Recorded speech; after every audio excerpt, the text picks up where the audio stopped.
To our great armed forces of the United States stationed all over the world, I have a nostalgia-filled message. Happy Valentine's Day. Love letters have symbolized the union of patriotism and family devotion among our soldiers for 250 years. The harmony of love of country and love of family is what makes us uniquely American. It is very balanced, which strengthens our military and builds our communities. And now, it is my distinct honor to introduce your Commander-in-Chief, our leader who maintains a mission of peace through strength, President Donald J. Trump.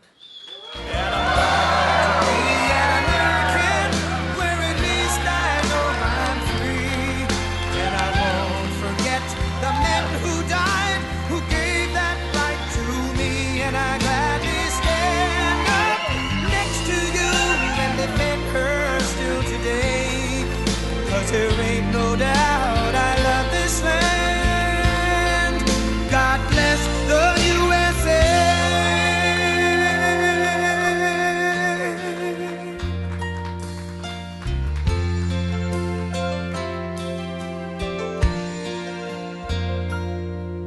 From the lakes of Minnesota to the hills of Tennessee.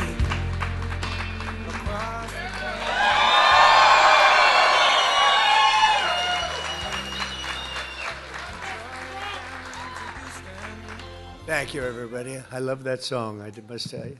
I was really referring to the song. They turned it off. That's terrible, but that's all right. Honey, thank you very much. Appreciate it. Please. So we have an amazing group of people before me. Amazing. And very proud of you. Somebody said, I was just watching a little news coming down. They said, oh, it's amazing he can find the time in his busy schedule. Believe me. You're the time. My schedule's not the time. Although we do have a couple of interesting things happen. We just had fantastic reports on inflation, way down. Costs of products, way down. We inherited a mess, total mess, and now it's really coming along. We have the greatest numbers that we've ever had. We're hitting all-time high stock numbers. We're hitting all-time high S&P and Dow numbers. You saw that a few days ago. The end of the first year.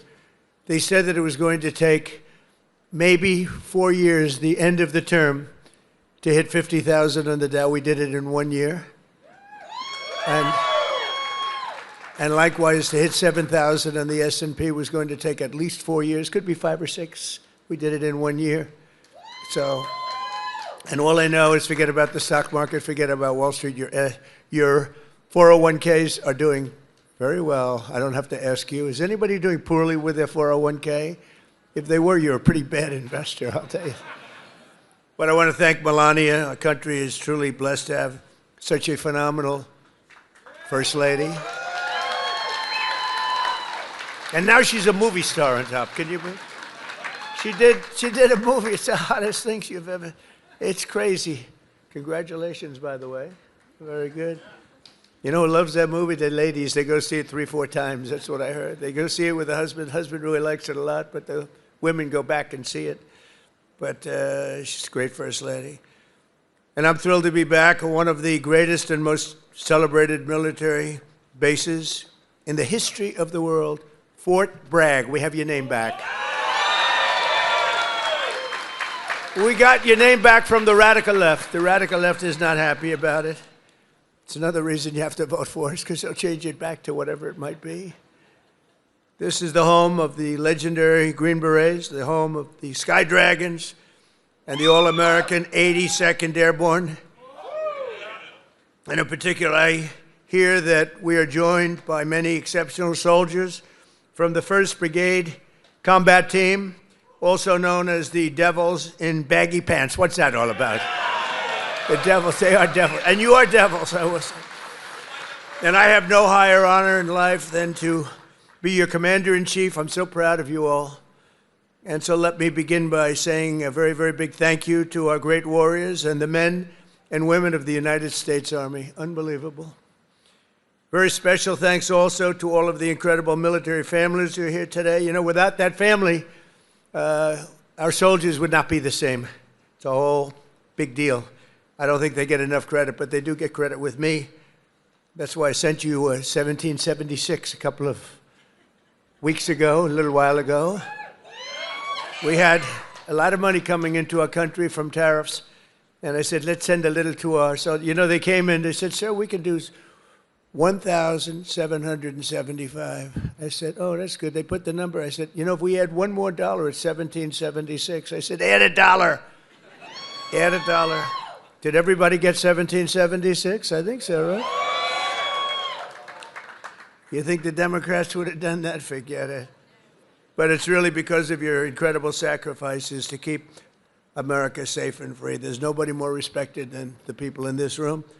We're also joined by General Gregory Anderson, General Brandon Tagmeyer, Secretary Howard Lutnick, Senator Ted Budd, he's doing a fantastic job too, members of Congress, Mark Harris, Pat Harrigan, Brad Knott, David Rouser, Addison McDowell, and your own congressman from right here in the district, a really great guy, he's a real leader too. Richard Hudson, where are they? Where are they all? Look at them. They're all dressed up. They have to be nice to you because without your vote, forget it. They're out of commission, right, fellas? But what a good job. And Richard, this is your area. Congratulations. He's always bugging me for more money for Fort Bragg. I said, Richard, get off my back. And we're going to do that. You know, they're talking about a big compound, right? And we're going to get that done. We're going to get it done for you. Now, if the Democrats get in, it's not going to happen. I guarantee you that. But we're going to get that done. That's your number one priority, I think, Richard Hudson. So you have another man who is running for the Senate, who is phenomenal. The only thing is he's not as well known. He was behind the scenes. He was the head of my 3 campaigns. I won all 3 times here by a lot. It wasn't even close. And he was responsible, along with Laura Trump. Laura is fantastic. Born here and loves the area, but they work together. But Michael Whatley, if he's here, I don't know. Michael, will you come here for a second, please? He's running for the Senate, and if he gets in, you're going to be taken care of. If he doesn't get in, we're going to be stripping the military like they always do, the Democrats. This is a man who was the head of North Carolina. So he did so well that I said, who is that guy that did so well? Because when it came time to picking the head of the Republican Party, I picked him. And you saw what happened in the last election. We won in a landslide. We won every swing state, all 7 swing states. We won by millions of votes, the popular vote. You know, the first time I won, but they say I didn't win the popular vote. You know I did. I won it by a lot, but they say I didn't. So every time they'd introduce Donald Trump, who didn't win the popular vote, but he, you know, whatever. I said, I don't ever want that to happen again. But we did. We won everything. And this is a man that was in charge of this state. He did so well here. There was nobody else that I even considered to run the RNC. That's the whole country. And we had a big, big victory just recently that you know very well, a victory like they've never seen. So I'd just like you to say a couple of words, Michael. Congratulations. Thank you. Good to see you. In 2015, Donald Trump came down an escalator and said that he was going to make America great, that he was going to protect our country, that he was going to make sure that our men and women in uniform had what they needed to protect our interests and our allies around the world. And North Carolina stood up and said, that's our guy. And in his term in office and in this term in office, there has never been a president who has fought for Fort Bragg, who has fought for the men and women in uniform in North Carolina, as well as our veterans, more and harder and better than Donald J. Trump, our 45th and 47th President of the United States of America. I am thrilled that he has asked me to run for Senate in North Carolina and is giving me an opportunity to represent you and to fight for you and every other base that we have in this great state to protect our interests. to make sure that America and our allies are going to be protected. Because the highest, most important function for any government is to keep its communities and its citizens safe. And we have the best president right now to do that. And I am honored to be with him today. Thank you. Thank you, Michael. Thank you. Good to see you. And the word is he's doing really well. But when I heard they were taking the name Fort Bragg off, I said, no. They're kidding. They're not gonna do. They did. They took the name off. We got it back very quickly. But they took it off. And if we don't win the midterms, they'll take it off again. They'll take it off again. You can't let that happen. And this man is exceptional, I'll tell you right now. So with the help of everyone in this room, America is the strongest military on the face of the earth. We rebuilt it. We really did. We rebuilt it in my first term. We had a great first term. We had the best economy in history, but this is blowing it away. But we had a great economy in the first term. We did everything, but we really created a tremendous military. Now, some of it was given away, actually a lot, but small compared to what we did to Afghanistan. You remember that, where they left all the military equipment behind? We wouldn't have left anything. We would get out with dignity and strength, respect. We looked like we were running. We don't run from anybody. That was a Biden embarrassment. What a terrible president. But we came back and we already have rebuilt our military to stronger than it was even then.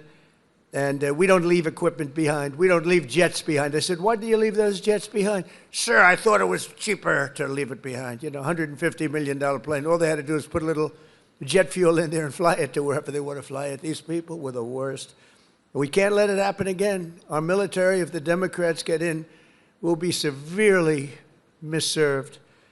But we rebuilt it in my first term, and now we're making it stronger and bigger and better than ever before. The recruiting is through the roof. You know that. After years of recruiting shortfalls, as an example, new enlistments have soared to record highs. We had, a year and a half ago, nobody wanted to join the military. They didn't want to join the Army. You know that. It was like terrible.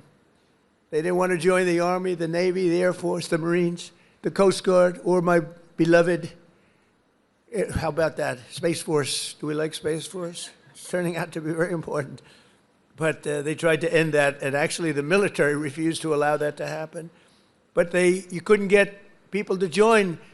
And as soon as we won the election, that election took place on November 5th. From November 5th on, it was like a miracle. Now we have waiting lists for every branch of the military, waiting lists of people to get in. In other words, your jobs are wanted by everybody. And isn't that a better feeling? I'm looking at the smiling faces. We've got a lot of smiling faces. You should be smiling. Last year, the Navy and Air Force and Space Force all surpassed their recruiting goals by 5 months early, and the numbers are through the roof. In fact, it'd be a very good time to expand. You know, it's a good time to expand. But the Army did even better than the others, and you shattered your annual recruitment by almost 5 months and lots of days, but more importantly, the number and the quality of recruit has never been higher. This year, the Army is beating its recruitment goal by 116%, and I'm very proud of that. I was very embarrassed for a period of years as I watched how badly this country was run, standing outside and hearing constantly that we couldn't get people to join our great forces. We ended the scourge of political correctness in our military. We renamed the Department of Defense to the Department of War. Think of it, we won World War I. We won everything. World War II, and everything before, during, and a little bit after, except we fought a little bit differently. We fought to be politically correct. We were a politically correct force with the presidents. But now we have a real force, and you see that with what we did in Iran with the B-2 bombers. A lot of you were involved in that. And what we did recently in Venezuela, nobody ever saw anything like that happen. A Venezuelan general who was on the site, but he moved out fast enough that he lived, because most of them didn't. But he was on the site. He said, we were totally prepared. We saw the planes coming. We saw everything coming. You know, they're a good, strong force. And he said, we got hit like nobody's. They were hit from 17 different directions. They said, there's never been anything like that. it was over in like literally a minute. Everybody was running for the hills. And that's what we have. We have the strongest military in the world by far. We have the best equipment. We have the greatest people, soldiers. We brought back merit as the sole consideration for advancement and promotion in our military. We won the Supreme Court case, shockingly in that case. It took courage to come up with that decision. It's based on merit. Now you want to get into a college, it's based on merit. It's not based on anything else. You want to get into the military, you got to have a little muscle. You got to be strong, like these people here. It's like you're like central casting. I'm looking at all these beautiful-looking people, but you have to be a certain type to do well. And we were taking anybody that wanted to get in because we wanted to be politically correct. No, it's based on merit now. You get into the military based on merit. And other places also based on merit. There might be advantages to other people in other fields. But this is all based on merit. As long as I'm president, we will be the best led, the best trained, the best equipped, the most disciplined, and the most elite fighting force the world has ever seen. That's what we've turned out to be, and everybody knows it. They all know it. Every country knows it. I speak to all of them. They know exactly what they would be up against. Hopefully we'll never have to test them. And because of our strength and because of what we do, we probably won't have to be tested. That's why this year we're investing also $1 trillion in our armed forces, most we've ever spent. And next year it's being raised. In fact, we're going to be building a number of battleships. You ever hear of battleship? You know, World War II, you saw those big ships, the Iowa, the Alabama, the Missouri, they're going there, sailing through that water like it's nothing. Those big waves are crashing into the front. The hulls are made of 7 inches of steel, not aluminum. Aluminum's fine, by the way. I don't want to hurt the industry. We're doing very well. But I'll take steel. And it's going through those waves like it's a hot knife through butter, right? And it was incredible. It was a great thing. It was a great act of beauty when you looked at that, the scenes, Victory at Sea. I don't know, has anyone ever seen Victory at Sea? Probably the ones that have would have joined the armed forces when you have, but Victory at Sea. And you looked at those battleships. So now we're building 10 of them, initial order, 10. And I said, what about reinstating the old ships? We have some of them in dry dock. Some of them are museums right now, like the Iowas and Rancho Palos Verdes in California. You have a couple of them, and they're still very powerful looking to me. So I said, what about bringing them back? They said, sir, it would be no good. Why do you say that? The new battleship that we have, which I've seen and helped design, I put a little more spirit in the hull, a little more, give me a little bit more hull. I want that ship to look gorgeous, you know. Forget about stealth. They say, oh, it's stealth. They design ugly equipment for stealth. Well, we're designing great-looking equipment, also stealth. But I said, well, what about bringing them back? Sir, the new ships, the new battleships that we have almost very soon under construction will be, listen to this, 100 times more powerful than the ships that we got to see in the 1940s. Think of that, 100 times more powerful. We need that. This way nobody messes with us, right? We need it. For every service member in our military, this historic investment also includes a well-deserved, across-the-board pay raise, not including 1776. And at my request just before Christmas, we did the, and really in honor of the 250th anniversary, we did that little special payment, which everybody appreciated, and it was an honor for me to do it. As part of the one big beautiful bill that we got approved, which was amazing because it really encompasses all 4 years of the term. We'll also be investing over $1 billion to improve on-base housing, and a lot more than that at Fort Bragg. We're going to be doing, if we get the congressman's wish, we're going to be doing a lot more than that. We're also going to spend billions of dollars on improving here and around the area. We're going to make it great because the people in this area have been so incredible. The spirit they had. When they changed the name of this base, the spirit, not even military people, they were so proud of that name, Bragg. They said, we have to bring it back and keep the area safe. It's a great area. In fact, I'm thinking about moving here someday. Maybe I'll move here with our great movie star. We'll move here with our First Lady. We'll move to Fort Bragg. Would you like that, darling? She loves it. It's a possibility. Actually, it's not a bad idea because we love it. But we want to keep this area safe, and we can't do that without the leaders, and your ex-governor is not one of them. It would be a disaster if he got in. And one of the things that I just mentioned and saw, you saw the monster that killed an innocent young Ukrainian girl a couple of months ago, slitting her throat from behind. And this was the man, the governor, that allowed this man to get out and to do that. We don't do that. We don't do that. Everybody knew he was trouble. Many, many crimes, one of the worst pasts I've ever seen. And she sat down, she had her throat slit. And that's not going to happen with Michael Watley, that I can tell you. So I just want to tell you it's very important because our military has to be protected. Our people have to be protected. And they will decimate our military. Every time you come in as a Republican, and a lot of Republicans, they come in, they don't do anything about it. I do beyond what anyone's ever done, not even close. To give you all of the equipment you need, we're also purchasing 30 new and modified Abrams tanks. Still the best tank, right? Still? It was named in honor of Stacey Abrams. Only a few very political people would understand that. Congratulations. Thank you very much for a great name, Stacey. But brand new Abrams tanks, 48 new Black Hawk, Chinook, and King Stallion helicopters, the best in the world, the latest equipment, and 86 armored multi-purpose fighting vehicles, all of the things that you've been wanting to get, all brand new. And we're going to be reviving our strength. We're going to be doing many other things that nobody thought was even possible. And we're actually using that strength to defend the core and vital interests of the United States. And very simply put, America first. You know, it's all about America first. We were putting America last. These people that were running our country were putting us last. We're now America first. And we'll help other countries. We have a very good relationship with NATO, but NATO took advantage of us for many years. We were paying for almost 100% of NATO. Now they're paying their own bills. I got them to pay.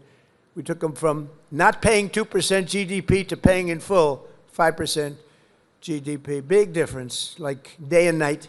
With the help of our military, we stopped the invasion on our southern border for 9 straight months. 0 illegal aliens have been admitted into the United States, and that's done by the radical left. Those charts are made up by the radical left, so I can't imagine that they could be wrong, because it seems hard to believe we could have had 0. My friends, these are early supporters. I have so many supporters up here. How the hell did you get into the military base? It's amazing. I'm a little worried about that. Let's check security. But no, I have so many. You know, I have women from North Carolina. It's about 50 or 60 of them. And they followed me all over the place. Where are they? Here, they got to be here. Oh, yeah, there they are. They're great. Oh, there they are. There are sometimes 50. And I don't know what the hell's going on with their husband, because they're, you know, traveling to California. They're all over the place. But they've gone to almost 200 rallies. And it's so great. It's so great. We have Susie Wiles here also, who's the first female chief of staff, and she's done a fantastic job, and she's standing right next to those great patriots from North Carolina. No, they would go all over. It didn't matter where I was. Sometimes I'd see them, like, I made a speech in London. They ended up being, they must be pretty wealthy. That's all I know, because they do a lot of traveling. But thank you very much for being here, and for your support for years, because they were there right at the beginning. 2015, even 2015, before we started. Some of them were there before I even announced. They said, he'll be a good president. We need a good president. But they're amazing patriots. Thank you very much. Appreciate it. And last summer, I ordered devastating strikes on Iran's key nuclear facilities, and something that was called Operation Midnight Hammer. That's exactly what it was. 1 o'clock in the morning at midnight with no moon. You couldn't see a thing. And I got the message, sir, they have entered Iranian airspace. And I got to see it all take place. It was amazing. The B-2s, the flying wing. And I didn't understand the B-2s until then, but now I understand it very well. So does he. We just ordered a lot more. The super-duper new model, right? But they flew in. They were totally undetected. And those pilots, I met the pilots. I had them down to the White House, the Oval Office. I gave them all medals, actually.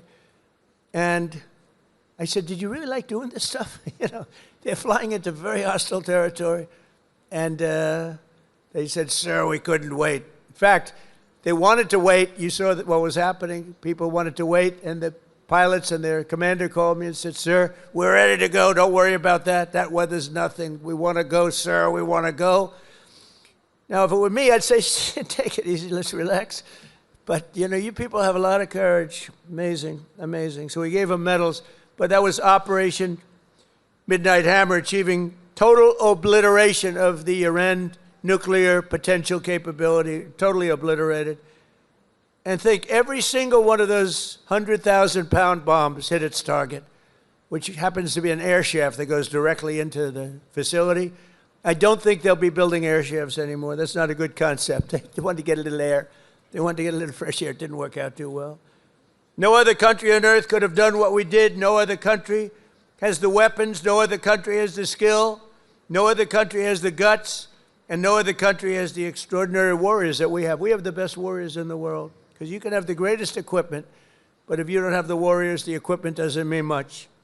Last month, we proved this truth once again when some of our greatest soldiers, right here, to ever live, frankly, successfully captured the outlaw dictator of Venezuela, Nicolás Maduro, and brought him back to face American justice, where he's now, right now, waiting.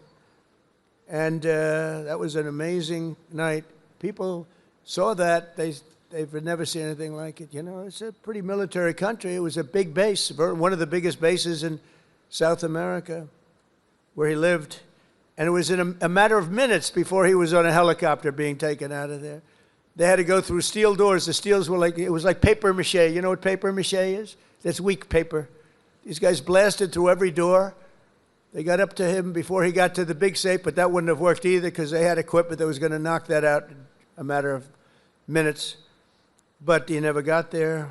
It went so fast. Think of it, in a matter of minutes, when people realize what happened, they're looking up and there's the helicopter heading back to aircraft carriers. So that night, the entire world saw what the full military might of the U.S. military is capable of. And that was an unbelievable operation, but that was a smaller operation. But it was so precise, so incredible. Nobody thought a thing like that could happen. They even talk about the discombobulator because they never got a shot off. The Russian equipment didn't work. The Chinese equipment didn't work. Everyone's trying to figure out why it didn't work. Someday you're going to find out. But it didn't work. It's nice when you can fly in and not get shot at. Although we did have 3 helicopter pilots who were wounded pretty badly in the legs, landing, and a couple of machine gunners seemed to have made it through a thicket of bombs, but they were taken out rapidly by our snipers who were stationed on platforms, actually unbelievable helicopter platforms all the way the line, and they were taken out immediately. And those pilots were incredible and really brave. I may see some of them very shortly. They were hit pretty bad in the legs. You know, they're landing a big chopper, and they're being shot at from close range by a machine gun, so that's not a comfortable feeling. They landed it perfectly, and they got out of there perfectly, and they're just brave guys and very talented, skilled people. With your help, America is winning again. America is respected again. And perhaps most importantly, we are feared by the enemies all over the globe. They fear us. And, you know, I don't like to say fear, but sometimes you have to have fear because that's the only thing that really will get the situation taken care of. We have a situation right now where we sent a very big carrier group to Iran. I'd love to see if we could make a deal. They've been difficult to make a deal. I thought we would have had a deal last time. They wish they did, and that's where we did Midnight Hammer. But with the restored strength and the tremendous power that we've now built up over the last number of years, even though there was an interlude with Biden, who is the worst president in the history of our country. But the interlude, fortunately, was ended quickly, and we started the process again and built upon what we had already done the first 4 years. But we're also bringing peace all over the world. I ended 8 wars in just 10 months. 8 wars are ended.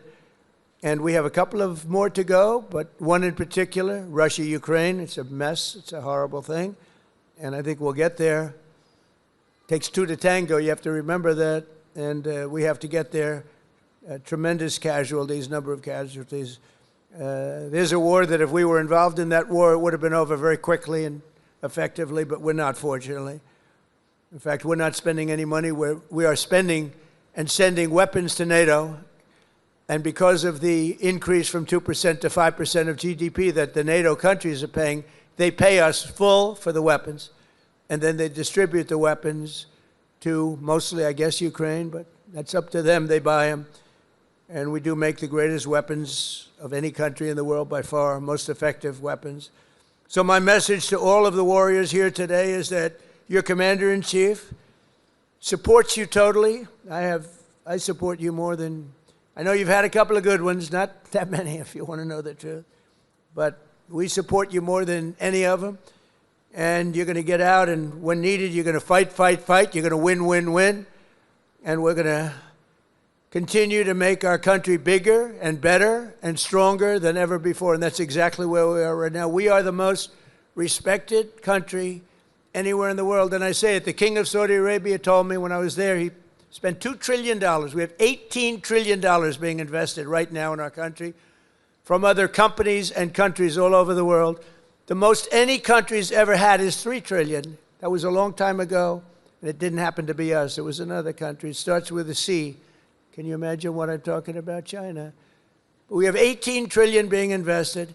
As an example, in the Biden 4 years, they had less than $1 trillion. Think of this, less than $1 trillion over 4 years. We have $18 trillion in 11 months because we haven't gotten the final numbers on the 12th month, so that's only going to go up. There's never been anything like it. But the King of Saudi Arabia looked at me and says, you know, a year and a half ago, I thought the United States of America was finished. I thought it was dead. And now you have the hottest country anywhere in the world. We have the hottest country anywhere in the world, and you're a very, very big part of it. Thank you to the Army. Thank you to everybody here. Thank you also to our great politicians. They're great leaders, and they love you as much as I do. Thank you very much, everybody. Thank you.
It's fun to stay at the YMCA.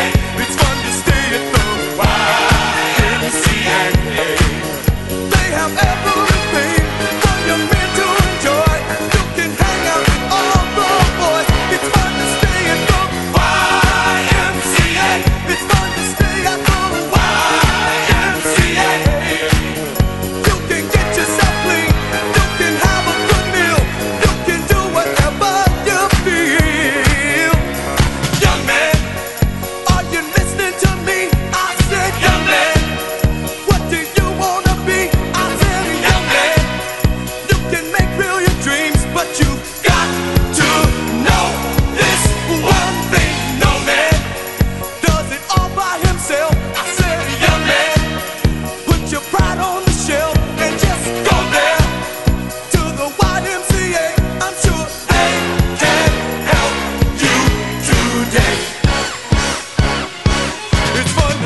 me. Take a walk up the street, it's a place there. Call the YMCA, they can start you back on